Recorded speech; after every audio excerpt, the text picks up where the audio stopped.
আজকের বিকেলটা ছিল ভেজা ভেজা, টিপ টিপ বৃষ্টি যেন চারপাশে ছড়িয়ে দিয়েছে এক অপূর্ব শান্তি।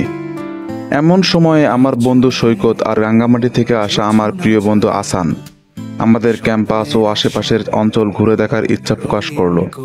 তাই বৃষ্টির মধ্যেই আমরা বেরিয়ে পড়লাম কেন্দ্রীয় গো প্রজনন ও দুগ্ধ খামারের পথে, যা আমাদের বিশ্ববিদ্যালয়ের পূর্ব পাশে অবস্থিত। এই খামারটি বাংলাদেশে প্রাণী সম্পদ গবেষণা ও উন্নয়নের এক গুরুত্বপূর্ণ কেন্দ্র। 1959 থেকে 60 সালে মাত্র 2613 একর জায়গা নিয়ে যাত্রা শুরু করলে পরবর্তীতে বিভিন্ন গবেষণা ও প্রশাসনিক প্রয়োজনে এর আয়তন দাঁড়ায় প্রায় 792.87 একরে। বর্তমানে এই প্রতিষ্ঠানের পরিচালক হিসেবে দায়িত্ব পালন করছে ডক্টর মোহাম্মদ মনিরুল ইসলাম, যার নেতৃত্বে খামারটি পেয়েছে নতুন গতি ও আধুনিকতা। খামারটিতে উন্নত মানের গাভী প্রজনন, দুধ উৎপাদন, বাছুর লালন পালন এবং জাত উন্নয়ন প্রকল্প পরিচালিত হয়।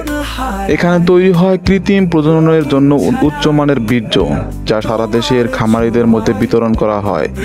এছাড়াও এখানে উৎপাদিত দুধ স্থানীয় বাজারে বিক্রি হয় এবং বিশ্ববিদ্যালয়ের শিক্ষার্থীদের জন্য এটি একটি ব্যবহারিক শিক্ষার ক্ষেত্র হিসেবে কাজ করে। বৃষ্টির ফোঁটার সঙ্গে মিশে গরুর ডাক, সবুজ ঘাসের ছাওয়া, প্রান্তর আর বাতাসে ভেসে আসা দুধের গন্ধ সবকিছুই যেন এক অন্যরকম অনুভূতি জাগিয়ে তুলল। আসান, আমার রাঙ্গামাটি থেকে আসা বন্ধু সৈকত আর আমি সবাই মিলে সেই মুহূর্তের সৌন্দর্য হারিয়ে গেলাম।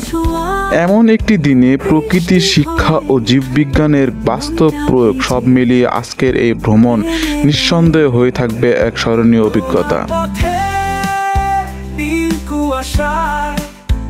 আমি হব।